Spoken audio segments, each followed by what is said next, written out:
Yo, what's up mga idol gar? Welcome again sa ating channel, Kuya Tems Fishard. And for today's video mga gar, mag-update lang tayo ng kaunti dito sa ating mga breeders. Kasi may mga binago tayo dito mga gar. Itong dilaw natin na lagayan, no? May mga binago tayo dyan. So kung mapapansin nyo, no, merong mga iba yung kulay yung tubig. So unahin agad natin dito mga gar. So going well, dito yung ating MSSBT. And kung mapapansin nyo mga gar, sobrang laki na ng tiyan ng ating female. So yan na lang, pair na lang ang ginawa natin, and sobrang itim na yung kanyang tiyan. So malamang malapit na ito magbuga, and looking forward na madami yung kanyang mailalabas. So dito na nilagay natin yung ating MSSBT, tapos tinanggalan natin doon, no, yung styro doon sa ilalim. Then ito yung natitira nating HBRRT, no, na female, and namatay kanina yung isa dyan, tapos parang nangihina yung isa. Yun. Kaya wala tayong inaalok na HBRRT mga gar, dahil yung ating female ay medyo na-disgrasya, no, yung iba. Pero yung isa I think parang okay lang din naman. Yun. Tapos dito, no, yung HBRRT natin dito na pair. So male na lang din ang natitira kasi namatay din yung female. Sayang kasi malapit na pa sana magbuga yun, and ewan ko bakit na ganun, no, na namatay siya ng biglaan. Ayun. Tapos dito yung ating RDSS, so okay pa rin yung isang tryo dito. Actually dalawang tryo yung RDSS natin. So meron din dito, no, isang tryo din ng RDSS. Ito medyo malalaki yung female dito. Ayan, yung reserve natin na male, no, nilagay na natin dito. So wala tayong RDSS kasi pinag-pair na natin, no.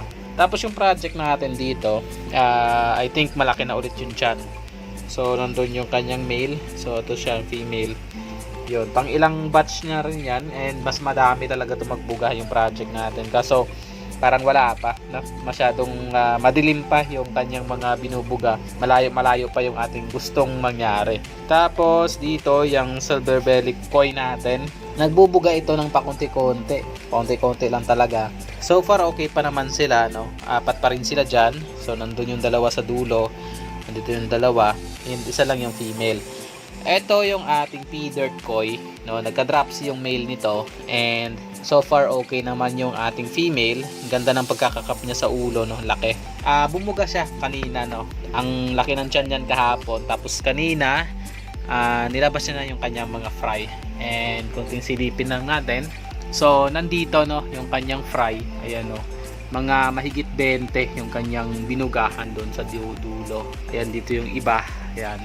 So bagong fry na naman to ng ating P-dirt koi. Sana mas madami yung may mga cup, no, na lumabas para medyo goods na goods yung ating mga produce.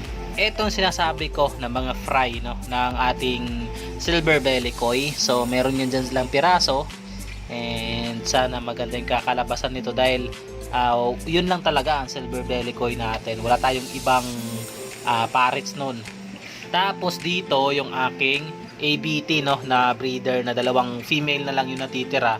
Nilipat na natin dito kasi parang may napapansin ako sa buntot, no, ng dalawa na yon, parang namumula.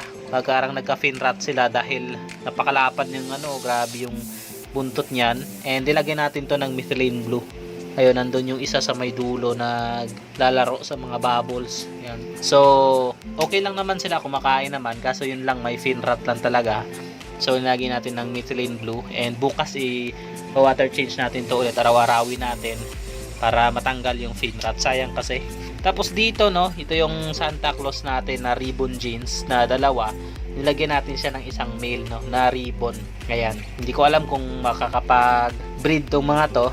Yun, dahil kayo iba may nagsasabi na hindi daw nakakatusok, no, yung may mga ribbon natin. Yung Santa Claus na kahit anong isda, no, na may na ribbon na male, hindi daw nakakatusok. So tingnan natin. Tapos dito dalawang lang yan, dalawang female lang yan dito na MSSBT. So hindi ko na yan natanggal dahil yung mga ibang kasamahan yan ay wala na. Tapos dito mga gar, ayan, ito yung sinasabi ko, no, na produce ng ating mga YKC, no, na albino. So ayan, hindi sila albino pero YKC sila. Ayan, isang batch yan dyan. Merong dalawang female at dalawang male. Yun. Tapos ito yung unang batch ng ating pinair dati na Santa Claus ribbon. So meron siyang dilaw no na lumabas na Santa Claus, dilaw lang talaga and ribbon na male. Tapos ito yung Santa Claus na ribbon din talaga yung male natin. Pero kaso yung female no, mga ribbon jeans lang. So hindi ko na to pinaghiwalay, pinag-pair ko na lang dyan sila. Ang plano ko lang dyan tanggalin yung dilaw. Yan, na maliit. So ito yung kapatid nila, yung male dito. No, kapatid nila yan. Tapos yung dalawang Dark Knight natin na wala ng male, so dito na rin natin nilagay since hindi na rin natin sila nagagamit. So ito pa rin sila, medyo mahina ng kaunti pero hindi naman, parang wala namang sakit no. Talagang ano lang sila. Hindi lang sila kasi wala kasing male, so hindi sila nagiging active. Ayun, tapos yung dalawa natin dito na pair no na ABT. Hindi na talaga bumalik yung katawan ng ating female no nung simula nung nagkaanak siya na nabadami. Okay lang naman siya no kumakain and mabagsik. Ewan ko kung magkakaroon pa ng fry. So tinatry ko lang din naman to since hindi ko na rin ginagamit itong male natin kasi inaantay ko na lang din no na magkaroon ng bagong male sa mga fry natin. Ayan. Tapos ito yung albino waikisi natin na isang batch. So parang nasa 6 or 7 yan dyan sila kaso nagtatago ano sa dulo yung iba. Ayun. Dito ko lang nilagay kasi konti lang naman sila. Ayun. Ito mga galon may mga laman to. Ito feathered ito ilang piraso na fry. Tapos ito ay tuxedo koi na fry na ilang piraso lang din. So yan ang laman ng ating mga dito na part no ito. Dito kasi na tayo nagbi-breed no. Ginagawa natin pair. Bali yung trio lang itong RDSS no at saka itong Santa Claus. Ayun. Tapos dito sa taas no, yung glass natin dito. Dito natin nakalagay yung mga RDSS natin. So wala itong laman.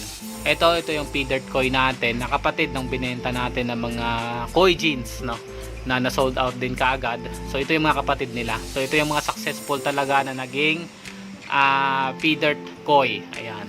So meron tayong 2 male at saka 3 female. So plano ko na rin to paghiwalayin para maging isang pair at saka isang trio para kasi siksikan sila dito. Dati kasi medyo maliliit pa kaya ngayon lumalaki na. So hanapan ko na rin to ng paglalagyan. Tapos ito wala tong laman din, 2 female lang yan dyan. Pinapartner ko lang yan pag meron akong hinihiwalay na mga male para hindi mag-away-away. Tapos ito yung mga male natin no, na HBRRT na sobra. So dito lang din nakalagay.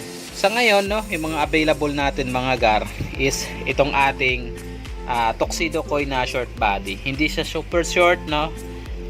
Kaya mura lang yung labas natin dahil hindi siya ganun ka short tulad ng bago ngayon sa na binibenta ng mga breeder kaso sobrang mahal na mga super short na tuxedo koi na akalain mo para na silang mga may dropsy sa sobrang bilog kasi sobrang ikse. So ito sila no. Ayan, hindi ko na pinaghiwalay kasi wala namang kal no. Wala naman ako nakikitang kal and wala naman akong ibang batch nito na goods kaya pinagsama ko na lang din sila para kung sakaling mabenta no, mga buntis na rin. So kung kayo bibili nito, kayo na lang bahala na mag-cross no para maiwasan yung inbreeding kasi ito inbreed na to inbreed to. So ang magiging anak nito, so siguro pag nabili nyo, kayo nang bahala mag-cross kasi ang ginawa ko kasi hindi ko na sila pinaghiwalay. Ayan. So ang sunod na batch nito no, yun doon na ako mag-cross kasi okay pa naman yung unang beses na inbreeding pero yung pangalawa pangatlo medyo hindi na maganda yon. Gaganda ng mga male natin, sobrang laki ng mga cup, pati yung mga female natin. So mataas yung rate no. Ito ito sila ay isang batch pero walang lumabas na walang cup, lahat may cup talaga. 150 lang yung pair nito. So isa yun sa mga available natin. Tapos itong ating MSSBT, available pa rin yung MSSBT natin na 200 per trio. I think meron na lang tayong 3 or 4 na lang na trio na natitira. Ayan o. So green lang yung tubig kaya hindi masyadong kita. Pero ang gaganda nandyan ng mga yan. Yun o. Yun, tapos may tayo dito. May spare na mga male. Ayun. So bago tayo mag-end mga gar no, pakita ko lang dito yung aking ewan ko anong tawag dito no. Yung beta tank ito no na wala nang lamang beta. So yung dito dati na Mrs. BT no na nagkasakit, so namatay na talaga siya. So i-reset ko na naman tong tank na to para walang residue no ng sakit niya. And naisipan ko lang no na ilagyan ito ng mga lava rock and halaman. And lagyan ko na rin ng male, kumbaga parang grooming din na style. Pero hindi to grooming tank kasi masyado tong maliit. So pakita ko lang no yung ating Waikisi no, na anak ng ating albino Waikisi. Ayan siya oh. Ayan, ganda no. Ayan. So hindi siya albino pero anak siya ng ating albino Waikisi. Pero ang ganda oh, ayan. Nakikita ko yung ano niya eh. Ang ganda. Yun. Tapos dito meron tayong sobrang RDSS na male. So pinapalaki ko na lang dyan kasi lalaki naman yan siguro sa ganito, kaya sa beta tank no, malaki nga yung beta dito eh. So nalagay ko na lang siya dyan dahil wala nang female, so sobra na siya and gagawin na lang natin siyang reserve. So meron din tayong call no dito ng ating ABT. So mapapansin nyo mga gar, ang ganda ng call ng ating ABT ano, call lang yan eh, pero ang ganda. So kahit ako na-miss ako sa itsura no ng ating ABT na cal. Na cal na nga siya kasi may ano siya eh, may red wash. Pero ang ganda oh, ayan oh.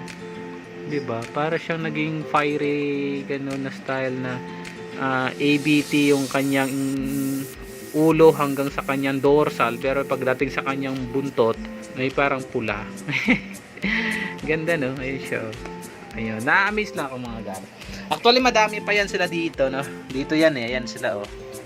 Ayan. So ito yung mga male natin no na ABT, and mayroon naman talagang ABT na talagang ABT. Ang problema ito mga pula. Ayan oh, mga pula sila eh. Hindi ko kung okay ba tong mga to. Ito yung mga tingin ko na ano eh, na yan oh, successful na ABT no. So ipaki-rate nga mga gar kung okay ba tong mga tinuturo ko na. Ito mga pula kasi talagang literal yan ng mga calls eh. Pero ito oh, yun, parang okay naman, 'di ba? Ayan. So parita ko mga gar kasi first time ko tong mag-ABT. First time ko mag-ABT kaya hindi ko rin alam. So try ko tong hanapan pala ng female kasi parang sila ang nagtutusukan, baka magkagatan ng buntot. Ayan, or ihiwalay ko na lang. Yan ang siguro bukas yun na aking gawin. Tanggalin ko tong medyo okay itsura, ihiwalay ko sa mga pula. Ayan. So hanggang dito na lang muna yung ating video mga gar. So breeder lang naman talaga dapat ang sisilipin natin. And susunod na video natin no, silipin natin yung ating mga fry. Ayan. So hanggang dito na lang ang ating video. Ito yung Kuya Tems na nagsasabing to God be the glory. What